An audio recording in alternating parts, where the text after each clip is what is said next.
வணக்கம். ஆகாஷ்வாணி.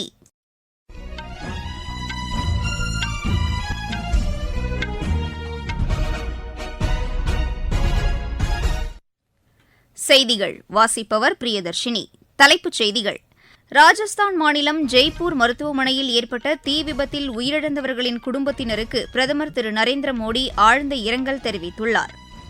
பீகார் சட்டப்பேரவை தேர்தல் அட்டவணை இன்று மாலை வெளியிடப்படும் என்று தேர்தல் ஆணையம் அறிவித்துள்ளது. ஜம்மு காஷ்மீர் மற்றும் பஞ்சாபிலிருந்து மாநிலங்களவை உறுப்பினர் தேர்தலுக்கான வேட்புமனு தாக்கல் இன்று தொடங்கியது.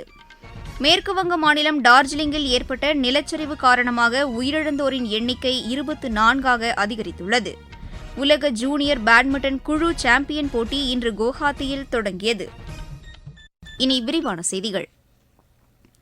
ராஜஸ்தானின் ஜெய்ப்பூரில் உள்ள சவாய் மான்சிங் மருத்துவமனையில் ஏற்பட்ட தீ விபத்தில் உயிரிழந்தவர்களின் குடும்பத்தினருக்கு பிரதமர் திரு நரேந்திர மோடி ஆழ்ந்த இரங்கலை தெரிவித்துள்ளார். சமூக வலைதளத்தில் அவர் வெளியிட்டுள்ள பதிவில் காயமடைந்தவர்கள் விரைந்து குணமடைய பிரார்த்திப்பதாகவும் குறிப்பிட்டுள்ளார்.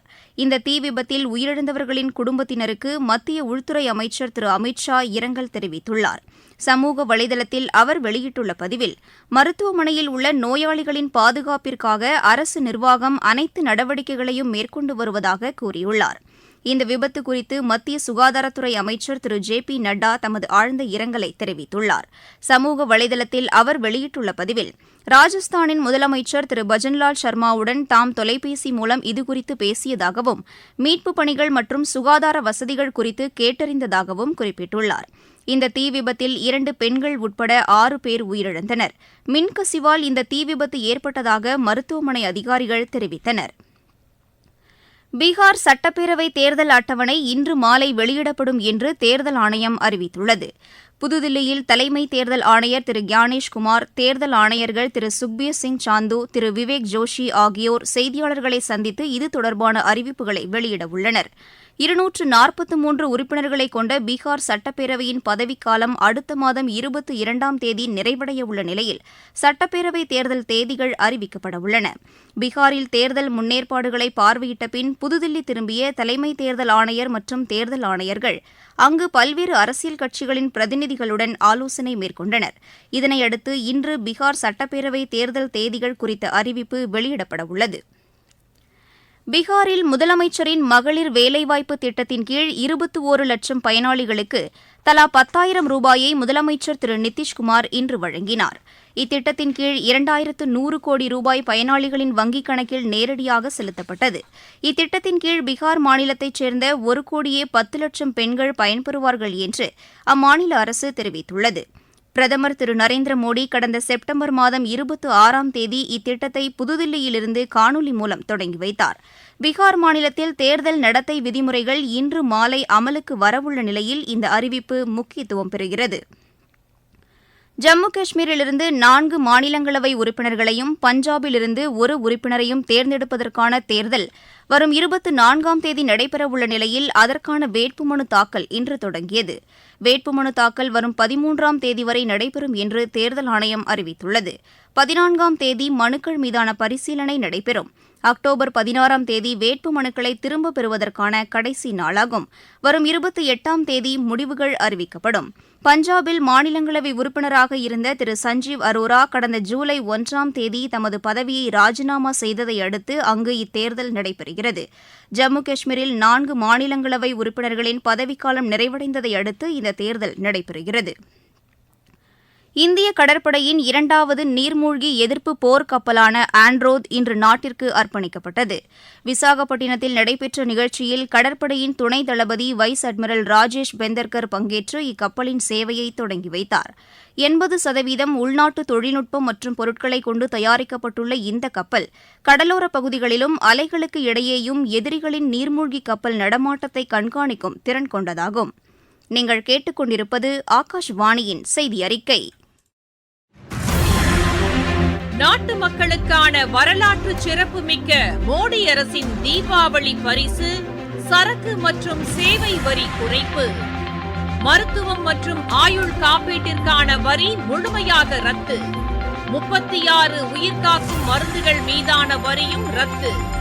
அடுத்த தலைமுறைக்கான இந்த சீர்திருத்த நடவடிக்கைகளில் மாணவர்கள் பயன்படுத்தும் ஸ்டேஷனரி பொருட்களுக்கான வரி ரத்து. வீட்டு உபயோக மின்னணு பொருட்கள் மீதான வரி குறைப்பு. பால் பொருட்கள் மற்றும் பாத்திரங்கள் மீதான வரி 12%-இலிருந்து 5% குறைப்பு. வேளாண் இயந்திரங்களுக்கான வரியும் 5% குறைப்பு. வளர்ச்சியடைந்த இந்தியாவிற்கான பயணத்தில் மோடி அரசு தொடரும் சீர்திருத்த நடவடிக்கைகள்.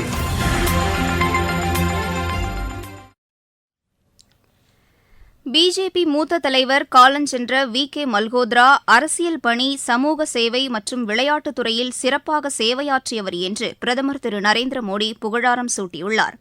வி.கே. மல்கோத்ரா குறித்து பிரதமர் சமூக வலைதளத்தில் வெளியிட்டுள்ள கட்டுரையில் அவரது வாழ்க்கை பிஜேபி, ஜன்சத், RSS கொள்கைகளுக்கு எடுத்துக்காட்டாக இருப்பதாக குறிப்பிட்டுள்ளார்.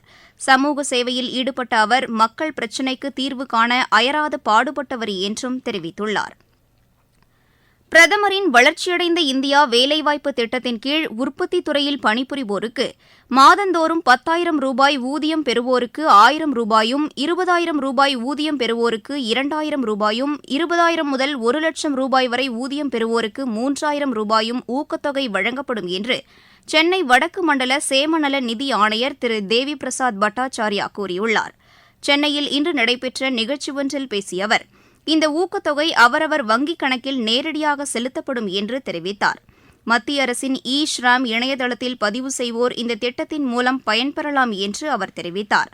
பணி செய்ததற்கான ஆதாரங்கள் உயிரி வருகை பதிவு முறையிலான ஆதார் கணக்கு மூலம் சேகரிக்கப்படும் என்றும் திரு தேவி பிரசாத் பட்டாச்சார்யா கூறினார். நாட்டில் தோட்டப் பயிர்கள் சாகுபடியை மேம்படுத்தி விவசாயிகளின் வருவாயை அதிகரிக்கும் நோக்கில் மத்திய அரசு தேசிய தோட்டக்கலை இயக்கத்தை செயல்படுத்தி வருகிறது. இத்திட்டத்தின் கீழ் தமிழகத்தின் பெரம்பலூர் மாவட்டத்தில் சின்ன வெங்காயம் சேமிப்பு கிடங்குகள் அமைக்கப்பட்டு வருவதாக எமது செய்தியாளர் தெரிவிக்கிறார். பெரம்பலூர் மாவட்டத்தில் நடப்பாண்டில் தேசிய தோட்டக்கலை இயக்க திட்டத்தின் கீழ் சின்ன வெங்காயத்திற்கு 460 சேமிப்பு கிடங்குகள் அமைக்க இலக்கு நிர்ணயிக்கப்பட்டு விவசாயிகளுக்கு பணி ஆணைகள் வழங்கப்பட்டு வருகிறது. அதேபோல் இயற்கை சாகுபடியை ஊக்குவிக்கும் விதமாக விவசாயிகள் பயிரிடுவதற்கு தேவையான மண்புழு உரத்தை உற்பத்தி செய்து பயன்படுத்துவதற்கு ஏதுவாக 600 கன அடியில் நிரந்தர மண்புழு உர கூடாரம் அமைக்க 50% மானியமாக ரூ.50,000 வழங்கப்பட்டு வருகிறது. இத்திட்டத்தின் கீழ் நடப்பாண்டில் 10 மண்புழு உர கூடம் அமைக்க இலக்கு நிர்ணயிக்கப்பட்டுள்ளது. இதனை பெரம்பலூர் மாவட்ட விவசாயிகள் பயன்படுத்திக் கொள்ளலாம் என மாவட்ட ஆட்சித்தலைவர் தெரிவித்துள்ளார். பெரம்பலூரிலிருந்து எம். செல்வராஜ்.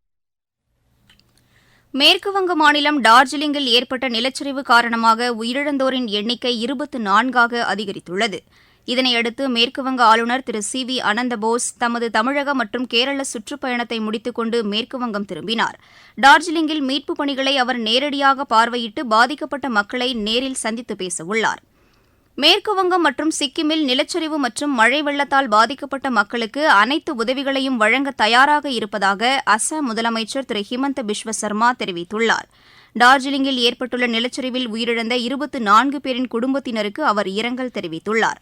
மேற்குவங்கத்தின் வடக்கு பகுதியில் மழை வெள்ளத்தால் ஏற்பட்டுள்ள நிலச்சரிவில் பாதிக்கப்பட்ட மக்களுக்கு அனைத்து உதவிகளும் செய்து தரப்படும் என்றும் திரு ஹிமந்த பிஸ்வ சர்மா உறுதியளித்தார். ஒடிஷா மாநிலம் கட்டாக்கில் நாளை காலை வரை ஊரடங்கு உத்தரவு பிறப்பிக்கப்பட்டுள்ளதாக அம்மாநில காவல்துறையினர் தெரிவித்துள்ளனர். அங்கு இணையதள சேவை முடக்கப்பட்டுள்ளதாகவும் கூறப்பட்டுள்ளது. துர்கா பூஜையையொட்டி கடந்த வெள்ளிக்கிழமை ஏற்பட்ட வன்முறையை அடுத்து இந்த நடவடிக்கை மேற்கொள்ளப்பட்டுள்ளது. இதனையடுத்து மக்கள் அமைதி காக்க வேண்டும் என்று அம்மாநில முதலமைச்சர் திரு மோகன் சரண் மாஜி கேட்டுக் கொண்டுள்ளார். சத்தீஸ்கட் மாநிலத்தில் நக்சல் தீவிரவாதத்தால் பாதிக்கப்பட்ட பஸ்தர் பகுதியில் மத்திய ரிசர்வ் பாதுகாப்பு படையினர் 10,000 வானொலி பெட்டிகளை மக்களுக்கு வழங்கினர். அரசு நலத்திட்டங்கள் குறித்து அப்பகுதி மக்கள் அறிந்து கொள்ளும் வகையில் இந்த வானொலி பெட்டிகள் வழங்கப்பட்டுள்ளதாக எமது செய்தியாளர் தெரிவிக்கிறார். மீண்டும் தலைப்புச் செய்திகள். ராஜஸ்தான் மாநிலம் ஜெய்ப்பூர் மருத்துவமனையில் ஏற்பட்ட தீ விபத்தில் உயிரிழந்தவர்களின் குடும்பத்தினருக்கு பிரதமர் திரு நரேந்திர மோடி ஆழ்ந்த இரங்கல் தெரிவித்துள்ளார். பீகார் சட்டப்பேரவை தேர்தல் அட்டவணை இன்று மாலை வெளியிடப்படும் என்று தேர்தல் ஆணையம் அறிவித்துள்ளது. ஜம்மு காஷ்மீர் மற்றும் பஞ்சாபிலிருந்து மாநிலங்களவை உறுப்பினர் தேர்தலுக்கான வேட்புமனு தாக்கல் இன்று தொடங்கியது. மேற்குவங்க மாநிலம் டார்ஜிலிங்கில் ஏற்பட்ட நிலச்சரிவு காரணமாக உயிரிழந்தோரின் எண்ணிக்கை 24ஆக அதிகரித்துள்ளது. உலக ஜூனியர் பேட்மிண்டன் குழு சாம்பியன் போட்டி இன்று குவஹாத்தியில் தொடங்கியது. செய்தி அறிக்கை நிறைவடைகிறது.